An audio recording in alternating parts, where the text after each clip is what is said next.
Welcome to the world of science fiction Neon's Alien. Don't forget to like, subscribe, and tap the notification bell so you never miss a new story from Neon's Alien universe. The stars around planet Zeralis 4 blinked like tiny eyes, watching everything in silence.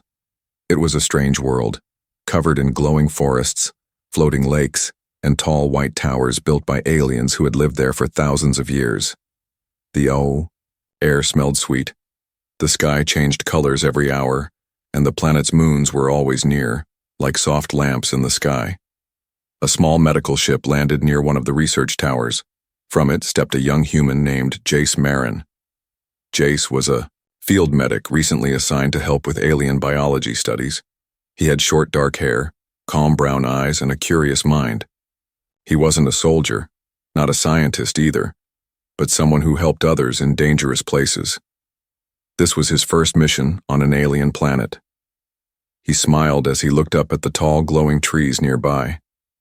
"This place looks like a dream," he whispered. But dreams could also become nightmares, and he didn't know what was waiting for him inside the tower.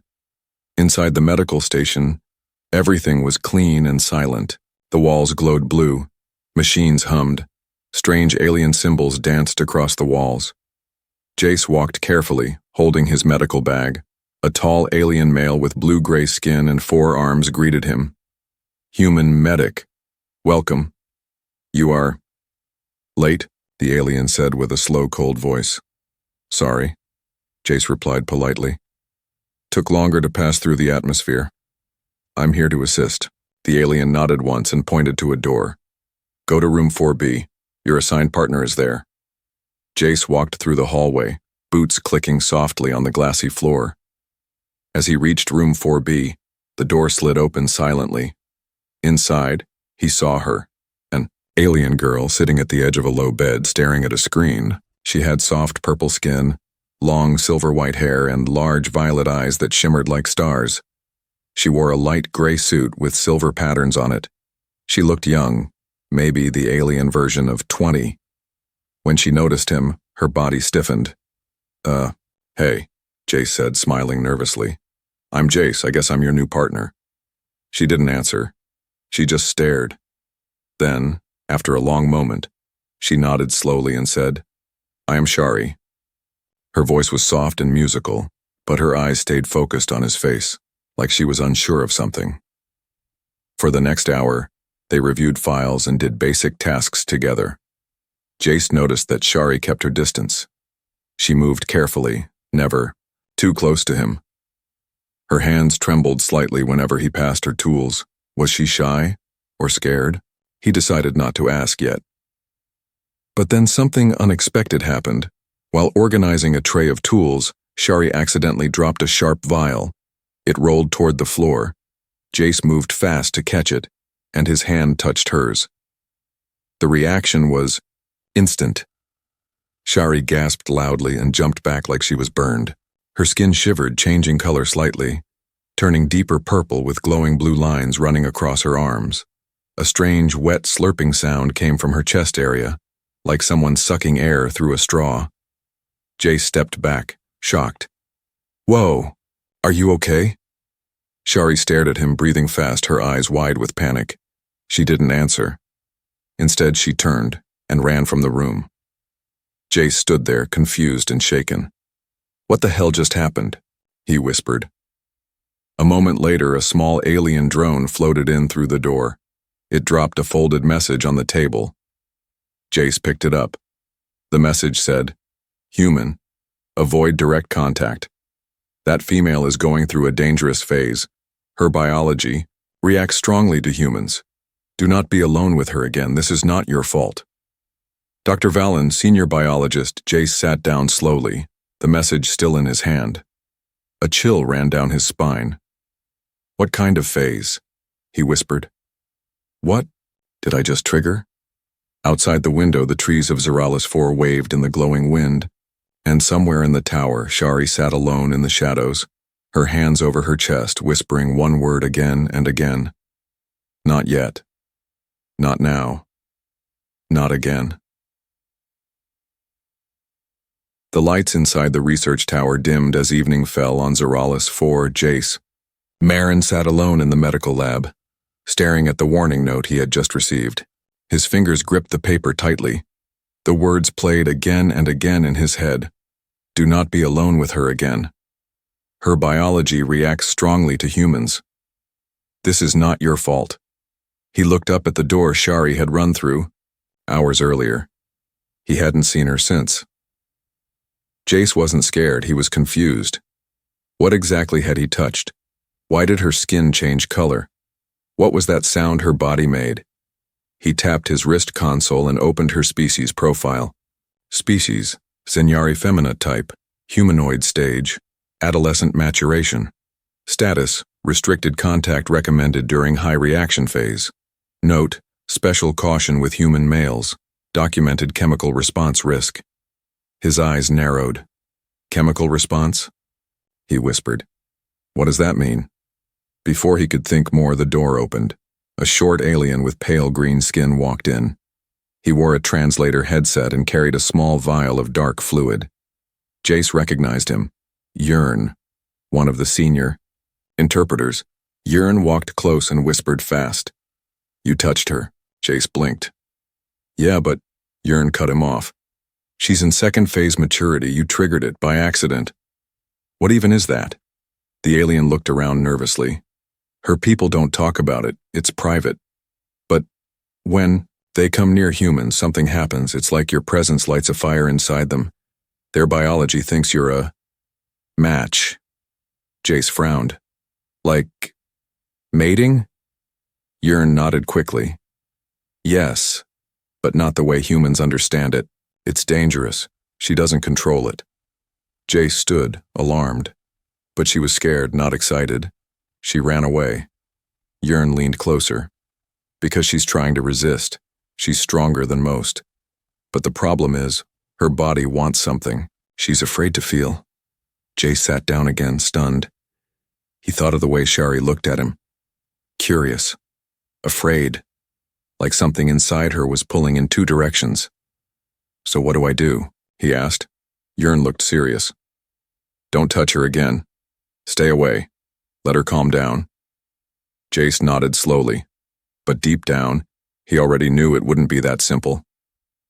That night, while everyone slept, Jace couldn't stop thinking about her. Not in a romantic way, in a worried way. She hadn't come back. She hadn't spoken. And he felt something he couldn't explain, like his presence had broken something inside her. He walked quietly to the lower gardens, where alien flowers glowed under the moonlight. He didn't expect to see her there, but there she was. Shari sat under a glowing tree, her legs tucked under her. Her silver hair shimmered in the dark. She held a small glass orb that pulsed faintly with blue light. Jace froze. He wanted to walk away, but her voice stopped him. You came. It was quiet, shaky. I didn't mean to, he said honestly. I just couldn't sleep. She didn't turn around. I'm sorry, she said. I didn't want you to see me like that. Jace stepped closer, careful not to get too near. I didn't mean to hurt you, he said. I didn't even know.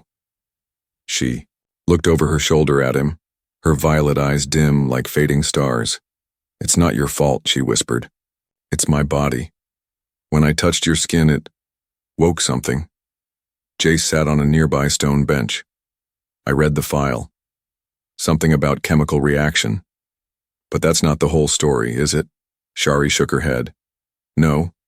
It's not just chemistry, it's old memory. Our bodies remember things our minds don't. She held up the orb. This is called a memory core. My people use it to store personal thoughts, dreams, even feelings. She handed it to him slowly, her fingers shaking. Inside the orb, Jace saw flickers of glowing light, moving images. One showed a human soldier, long ago, standing beside a young alien woman. Another showed a kiss, but it caused the alien girl to fall into pain. I don't understand, Jace said. Shari whispered. A human touched one of us long ago. It created a deep link and a terrible cost. What happened? She looked away. She didn't survive. Jace stood up slowly, the orb still in his hands.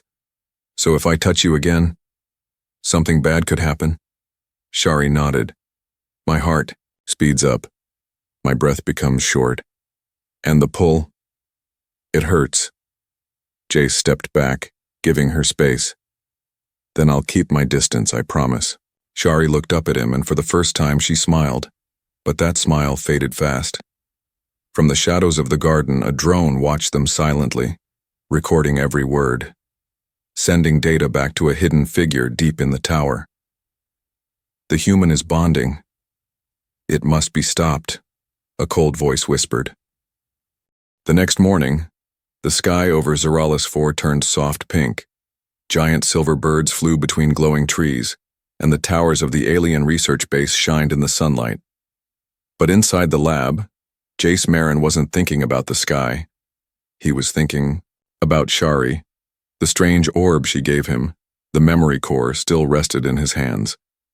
It showed him flashes of an ancient memory, a human touching an alien girl, a strong emotional pull, then sudden collapse. It didn't make sense. Why would a simple touch cause so much pain? What kind of bond were their species hiding? Jace walked into the quiet lab to study more. He pulled up classified files on the Zenyari species. Most records were open. Basic medical information, growth stages, energy diets. But one folder was marked with red symbols. Restricted. Human contact case studies. He hesitated, then entered a bypass code. The screen opened. What he saw made his hands stop moving.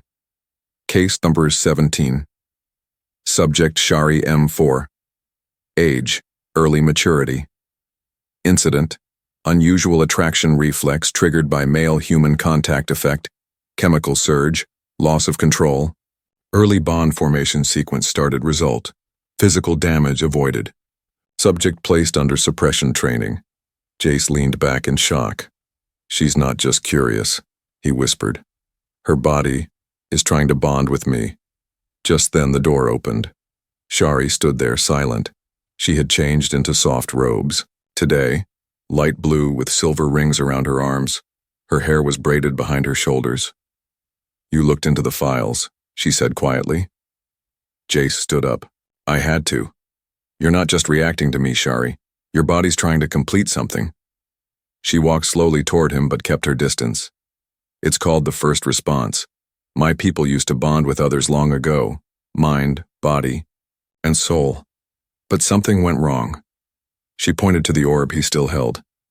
That memory was from my great-grandmother. She was the last Zenyari to bond with a human. Jace asked softly, Did she love him? Shari smiled faintly. Yes. She loved him completely. But the bond became too strong, too fast. She couldn't control the response. It took over her system and burned her from the inside.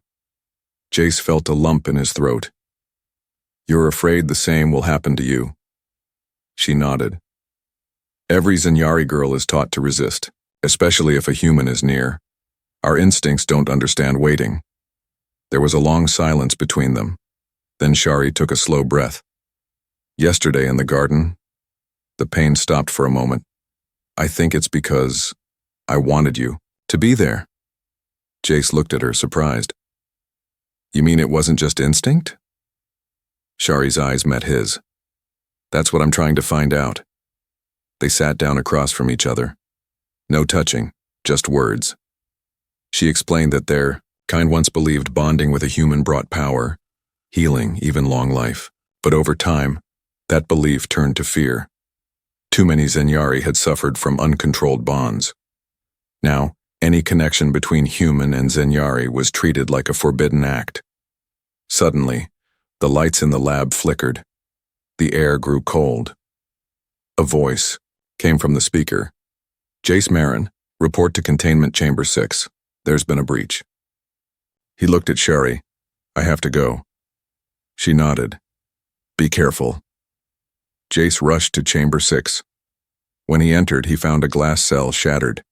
Inside was a patient, a small alien child, shaking and injured. A medic shouted, "She touched something toxic. She needs help now." Jace moved quickly, opening his medkit. But as he leaned forward, something strange happened. The child, another Zenyari, grabbed his hand, and her skin glowed softly, exactly like Shari's had. Jace froze. He looked up at the medic. "Does this happen with all of you?" he asked. The medic looked at him strangely. "No, only the ones with awakened blood." Jace's thoughts raced. Shari was different. Not just because of instinct, but because something inside her was remembering old connections, old human blood, old bonds, something that the rest of her people had tried to forget. As Jace finished the treatment, he felt a deep chill. There was more to this than just biology. It was history, memory, and something hidden. Back in the hallway, a shadow watched him from behind a glass wall, an alien in dark robes, face hidden. He whispered into a communicator. "The bond is waking. Prepare the suppression pod. She must not complete the cycle." The emergency alarm screamed through the research tower.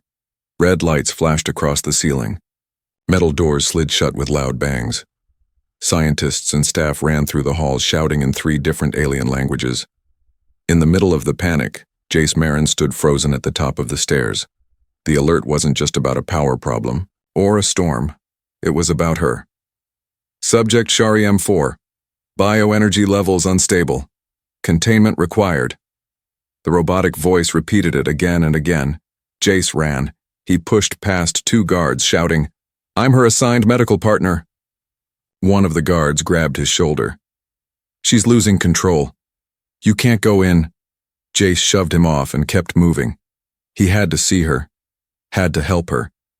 Inside the observation room, the air was thick with heat and bright energy. Machines sparked, glass cracked. The lights above flickered and buzzed. In the center, Shari lay curled on the floor. Her body was glowing bright blue. Her skin pulsed with waves of light.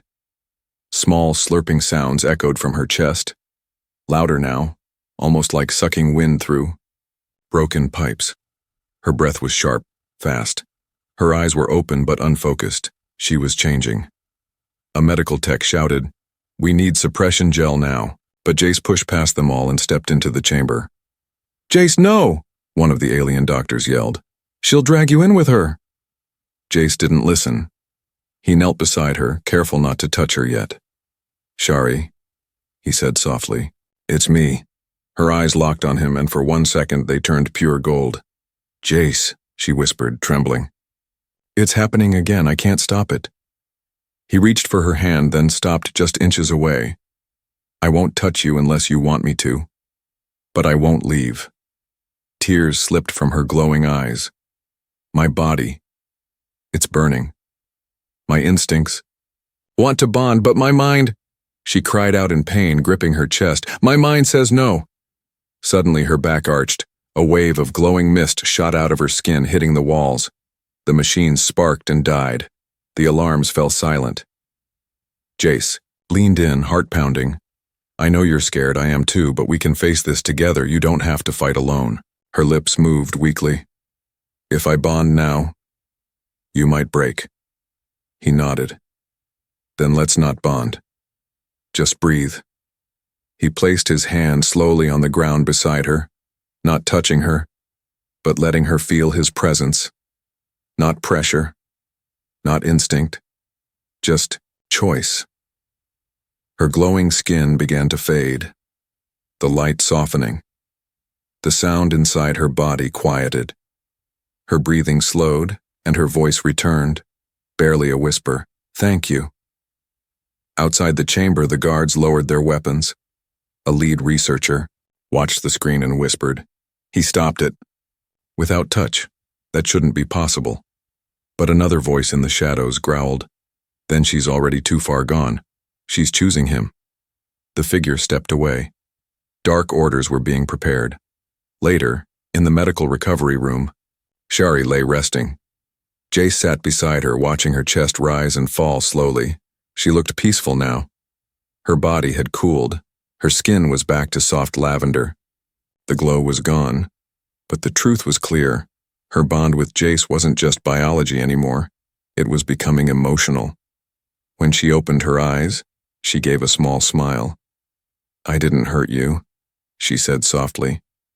"No," Jace said. "You held on." She turned her head, eyes serious now. "You calmed me, without touching me. That's never happened before." Jace nodded. "Maybe that means it's not just your instincts." Shari looked away. "That makes it more dangerous." He leaned forward. "I'm not leaving no matter what your people say." Shari's voice cracked. "Then they'll come for you." Suddenly, a guard rushed in. "Human, you've been summoned. The council wants you removed from Zeralis 4 immediately." Shari sat up fast. "No, you can't take him. He's the reason I survived." But the guard didn't respond. He held a sealed order. "Effective immediately. Jace Marin is to be sent off-world before the next bonding cycle begins." Jace stood slowly. He looked at Shari, her face now filled with panic. He had never felt so connected to someone he couldn't even touch. "I'll fight this," he said. "They can't keep me from you." Shari's eyes glowed again, not with energy, but with tears. Far above the tower, in a black transport ship, the shadowy commander watched the scene on a screen. He tapped the monitor once. "If the human doesn't leave, we'll make sure he doesn't survive the next cycle." The sun was rising again over Zeralis 4, but this time, the light didn't feel warm. Jace Marin stood at the edge of the landing dock, surrounded by guards. His bag was packed. A small shuttle waited to take him away from the planet. He wasn't moving. "I'm not leaving her," he said firmly. One guard replied coldly, "Your presence is destabilizing her biology. She needs time." Jace shook his head. "She needs truth, not isolation." Just then a slow voice broke the silence. "I agree with him." Everyone turned. An elderly alien walked toward them, his robe long, his skin wrinkled with age. He held a silver staff that hummed softly. His name was Dr. Avon, one of the oldest Zenyari alive. "Step aside," Avon told the guards. "This human must know what was hidden." Jace followed the old doctor inside, down a long, quiet corridor, lined with glowing crystals. Avon moved slowly but with purpose. They entered a sealed chamber filled with floating records, ancient books, and memory cores. "You're not the first human to feel what you feel," Avon said gently. Jace replied, "I've seen the memories. Her great-grandmother, she died from bonding." Avon nodded. "Yes, but not because of love, because of a lie." He waved his hand, and a glowing core floated between them. A new memory played. A younger Zenyari woman embraced a human soldier. They laughed together, standing under the stars. Then, flashes of light, panic shouts. A council of elders surrounded her. "The bond is too powerful," one said. "She is no longer one of us," another warned. "End it now," a third whispered. The woman cried, "He didn't hurt me. I chose this." But they didn't listen. The memory faded. Avon spoke softly. Her body was stable. Her mind was clear. But the council feared what she represented, a bond of true choice between our kind and yours. So they suppressed it. Jace's voice tightened. They let her die? They silenced the bond before it could spread. They erased every record, taught future generations to fear it, even placed a hand on Jace's shoulder. But some of us remembered, and we watched until it happened again. Jace stepped back, anger in his voice. Shari doesn't even know. Avon nodded. She was born from a forgotten bloodline. The bond in her body is older than she knows. And you awakened it. But I didn't mean to, Jace said. That's why it's real, Avon replied. Only a bond born of kindness, not desire, can survive. Outside, the guards were told to stand down. The old doctor escorted Jace back to the medical tower. There in the recovery room, Shari sat by the window, her face pale, her shoulders low. She turned as Jace walked in. "They said you were gone," she whispered. He stepped closer. "I was. But I came back. And I brought the truth."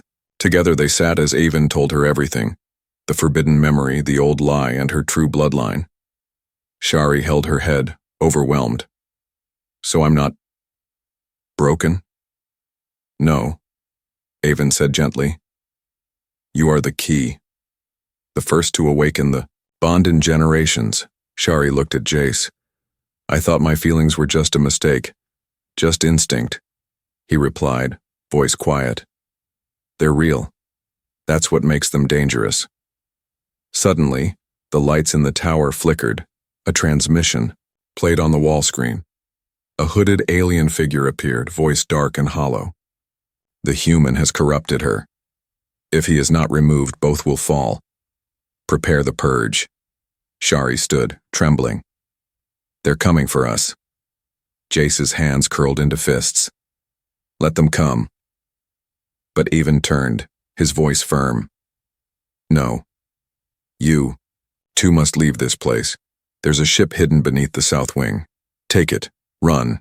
The truth must survive, even if the tower does not." Guards began shouting outside. The lights turned red. Sirens blared. Jace looked at Shari. "Can you move?" She nodded, gripping his arm for the first time, not in fear but in trust. He smiled. "This time I'm not just here to treat wounds." As they ran down the secret path, Avon stayed behind. The old doctor watched the flames rise above the tower. He closed his eyes. For the first time in 100 years, the bond lives again. The escape tunnel under the medical tower was cold and narrow. Soft blue lights guided the path and the floor shook as explosions echoed above. Shari and Jace Marine ran side by side. Neither spoke. Their breathing was fast, but their steps were steady. Behind them, the tower was burning. Ahead of them was freedom, or something worse. Shari's skin still glowed faintly. Her hands trembled not from fear, but from something building inside. Her. Something she was struggling to keep inside. "Jace," she said, slowing down. "We have to stop, just for a moment." Jace turned. "Are you hurt?" "No," she whispered. "But I might hurt you." She leaned against the wall, closing her eyes. Her chest rose and fell quickly. That same soft, slurping sound returned, deep in her chest. Her fingers curled. He knelt in front of her, calm but serious. "Tell me what's happening." Shari looked at him with golden-lighted eyes. "My instincts, they're waking up again. The closer I get to you, the more I want to complete the bond." Jace's face turned serious. "You don't have to. We're running, remember?" She looked down. "I know, but my body doesn't understand running. It only understands choosing." For a long moment, they sat in silence. Her breathing slowed, the glow dimmed. Finally, she spoke. "Why are you still here, Jace? After everything?" He smiled gently. "Because you never forced anything on me, and I'll never force anything on you. That means something." Her eyes filled with tears. "You're the only one who saw me as a person, not a danger." They reached the exit of the tunnel. Ahead was a small hangar bay, half covered in vines and dust. In the center sat a sleek old escape ship. Shari tapped the side panel. It beeped and opened. "We'll be safe in orbit for now," she said. "But after that," Jace said, "we find a place where no one tells us how to feel." They launched into the sky just as another blast shook the base behind them. From orbit, Zoralis 4 looked peaceful again. But inside the ship, Shari was quiet. Too quiet. She sat in the co-pilot seat, eyes locked on a screen, showing her own bio readings. Jace leaned closer. "What's wrong?" "My levels," she said softly. "They keep rising." "Is that bad?" She looked at him slowly. If they reach 100, the bond completes. With or without my choice. Jace froze. How high is it now? 88. He stood up, pacing. We need to slow this. Stop it. There's only one way, she said, standing now too. What? I have to stay far away from you. Jace stepped back, his face pained. No, that's not the answer. That's fear. It's safety, she shouted. You don't understand. If the bond completes while I'm unstable, you could be hurt. Worse. Your mind could link with mine forever.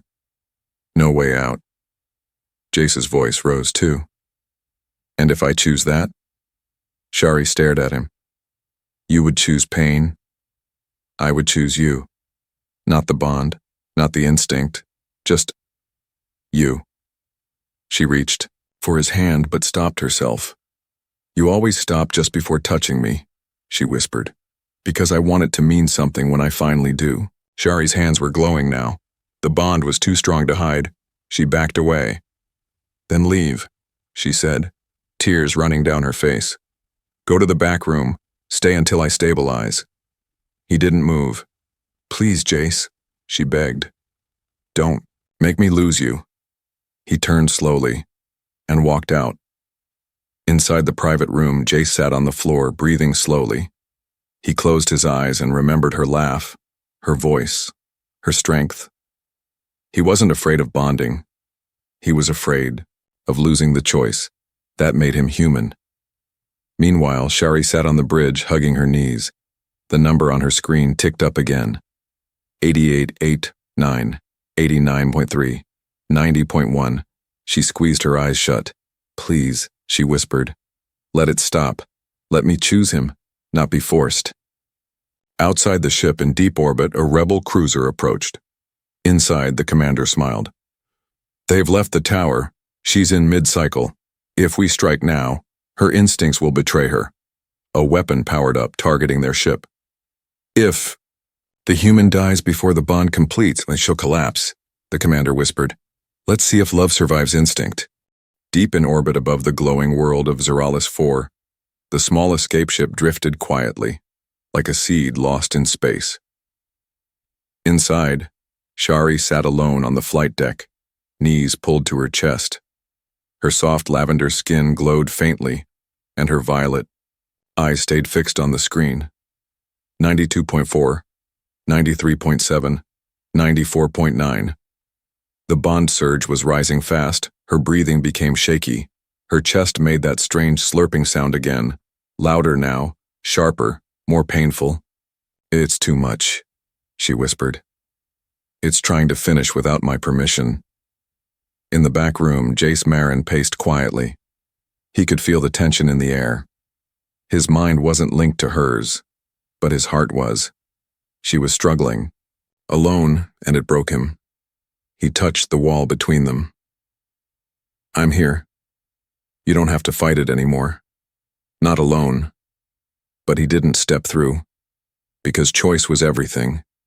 If she was going to choose him, it had to be with her mind, not just her body. Suddenly, an alarm flashed red. Shari sat up straight. A massive shadow passed over their ship. A red signal appeared on the screen. Incoming lock, Rebel War Cruiser class. T-7A voice crackled over comms. Human vessel. Shut down your power and surrender the girl. She is unstable. You are unworthy. Shari's hands shook. They found us. Jace rushed into the room. What's going on? Shari turned the screen to face him. They're going to fire. If they kill you before the bond completes, I'll collapse. She stood slowly, chest glowing brighter, breath heavy. Jace, she said through clenched teeth, you need to run. Take the escape pod. He looked at her, calm and sure. No, please. She stepped back, shaking. I'm not leaving you. The rebel ship's weapons began charging. A bright red beam formed above them.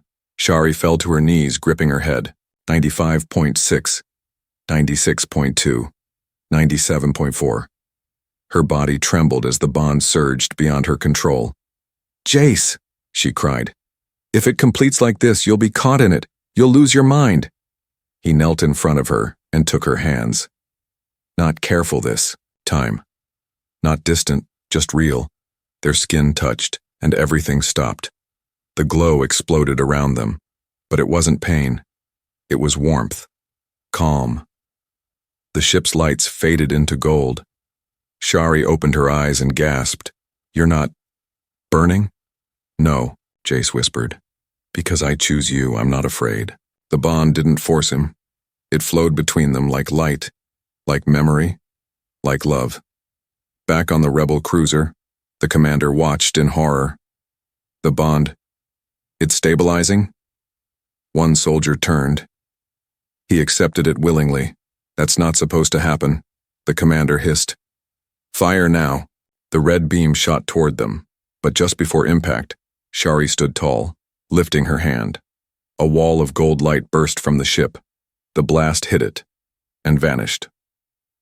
The rebel cruiser systems fried. Sparks flew. Screens went black.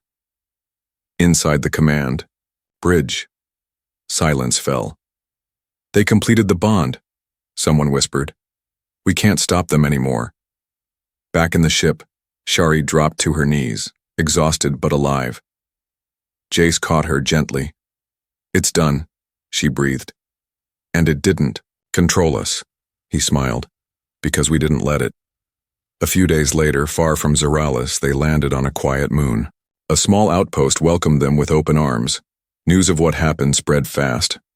For the first time in 100 years, a bond between human and Zenyari had completed, by free will, not instinct, not force. Just a promise made between two souls, in the soft blue grass of the moon's surface. Jace and Shari sat together under the stars. No alarms, no rules, just peace. She leaned her head on his shoulder. "Do you think they'll still hunt us?" she asked. "Maybe," he said. "But they can't erase what we are." She smiled. "You never said it?" she whispered. "Said what?" "That you loved me." He looked at her, then reached out and finally touched her cheek and, with no fear, no pain, and no pull of instinct, he said, "I love you, Shari, not because of the bond, but because you chose me, and I chose you."